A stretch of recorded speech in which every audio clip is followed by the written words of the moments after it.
नमस्कार मित्रांनो, ठरलं तर मग मालिकेच्या येणाऱ्या पुढील भागात आपल्याला खूप मोठा ट्विस्ट पाहायला मिळतोय. अर्जुनने ठरवलेलं असतं की तो खऱ्या तन्वीला शोधूनच काढणार आहे.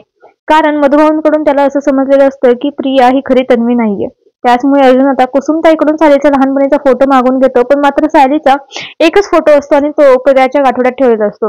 त्याचमुळे अर्जुनच्या तपासणीत ते गाठोडा त्याच्या हाती लागतं आणि ते बरेच पुरावे त्याला मिळतात. त्यावेळेस अर्जुनला कळतं की प्रिया तर खरी तन्वी नाही आणि हे गाठोडं तिने आश्रमातून आणलं आहे. त्याचमुळे आपली खरी तन्वी सुद्धा आश्रमातच राहत होती. कदाचित ती सायली असू शकते असं त्याला संशय येतो. त्यामुळे अर्जुन आता मुद्दामच तन्वीच्या काही गोष्टी सायली समोर बोलू लागतो. की आता सायली तिचा भूतकाळ आठवतो. अर्जुन सायलीला म्हणत असतो की माझ्या तन्वीला चित्र काढायला आवडायचं. माझा आणि तन्वीचा वाढदिवसही एकाच दिवशी असतो. शेवटच्या वाढदिवसाला मी तिला गिफ्ट दिलं होतं. तर अर्जुनच्या गोष्टी ज्या असतात ते सायलीचा भूतकाळ असतो. ते ऐकल्यानंतर तिला भूतकाळ आठवतो.